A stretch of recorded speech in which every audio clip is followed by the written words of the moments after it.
If you're still fat, what if I told you that it's not because you don't know what to eat or what workout plan? It's because you simply are negotiating with the old version of you. And I know this because I used to be 300 pounds and I used to go to this exact park and train and go up hills and run up hills. And you didn't need all the fancy gear, you just needed a mindset shift. So, number one, it's obviously stop telling stories to yourself that lie and stop believing the stories that your brain tells to you. I have a millionaire mentor, and he tells me all the time. He's super young. He's only a couple years older than me. He says, "You are not your thoughts." Because I told him I did something in my business that made a mistake. He then told me, he said, "Why did you listen to the thoughts that your brain suggested? You are not your thoughts. Whatever thought that pops into your head, if he says, I'm a green dragon, I should go fly off a bridge, if you go do that, you will die. Unless it's like a short drop. But for most people, it's the mindset that they set on themselves that they think that they can achieve these things. And I'm here to tell you that it is possible. I didn't think that I would lose 100 pounds. I didn't try to. I just got on the scale one day and said, hey, the enough was enough. And if you're feeling that way and you feel like enough is enough, all you have to do is just switch the gear. Just turn the gear on and say, hey, this is it. Like, I'm done negotiating with myself. I'm done negotiating with the old version of me. And from that point forward, the new version of you is here. And every day you just develop that version of you until it becomes the future version of you that you were imagining. And you should have this imaginary version of you. I always have a new version of me. I used to think of the 300-pound version of me as this person, someone who was obviously fit, more in shape, got a car. I always had a car when I was younger, but it felt different when you were fat. I can't explain it, but sometimes it feels like even the normal things don't feel normal. When I tried on clothes, it didn't fit the same. When I went to parties, it didn't feel the same. Um, when I ate food, it didn't feel the same.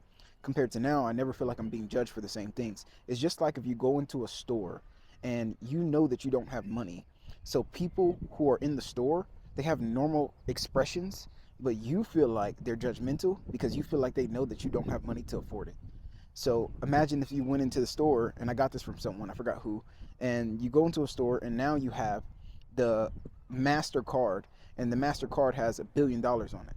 And this MasterCard, you can get whatever you want. You're gonna walk into the door, you're gonna kick the door open differently, you're gonna walk different, you're gonna be smiling because you know you can get whatever you want from the store, and so therefore you'll feel like they're treating you differently, not because of necessarily they changed up, but because of you changed up. It all starts with you.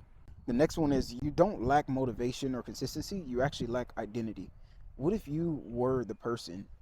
What would the future version of you be doing every single day? And why don't you do that now? And it's only because you feel like you're not worth it. And if you realize that, hey, I don't believe that I'm worth it enough, which is why I treat myself the way I do, I'm accepting this average state of me because I just don't want to let go. Once you change your identity, if you had the identity of Andrew Tate or Beyonce, you wouldn't be sleeping in at 12, whether you're a man or a woman. That's why I put Beyonce in there. You don't want to sleep in. You're going to be wanting to go get it. You're going to be wanting to go create. You're going to want to go be what a billionaire does, a millionaire does. So for a lot of you who are stuck, it's simply because of the identity. You have to change your identity. Don't lie to yourself and listen to those thoughts, listen to those stories. And the next one is you need to change your identity. If you change your identity, then you'll change the way you act every single day. The habits will start to match the identity that you want to be. Right now, I know I can't accept average, so I say 2 oranges. I want to eat a cupcake just like everyone else. And obviously, there's some people in the world who doesn't crave sugar, but I wasn't one of those people. I was 300 pounds. That fat version of me sometimes always creeps back up. If I had cereal, you think that I'm not going to want a second, third bowl, fourth bowl, fifth bowl, so I just try to not get cereal. But if it's in my house, I'm going to eat it. So just eliminate those things. When I talk to my wife and she always says like, oh, just be disciplined. Why can't you just not eat the food?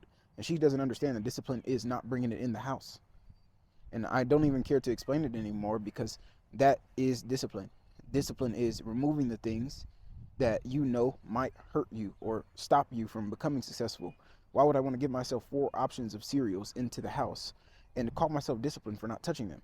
No, that's driving myself crazy. If you leave cookies on the counter and walk past them for 7 days, you're going to eat a cookie in 7 days. And then once you try one, it's going to spike your sugar and your insulin. Not to get all sciencey on you, but if you have leptin resistance, meaning something in your brain that's basically, imagine a hormone that acts as a stop sign, and right before another hormone that's about to tell your brain, hey, we're full, the leptin resistance puts up the stop sign and says, nope, we're not going to tell the brain. So your brain still thinks that you're hungry, and then you keep going through this cycle of, oh, well, we're still hungry, let's send some more signals that we're hungry.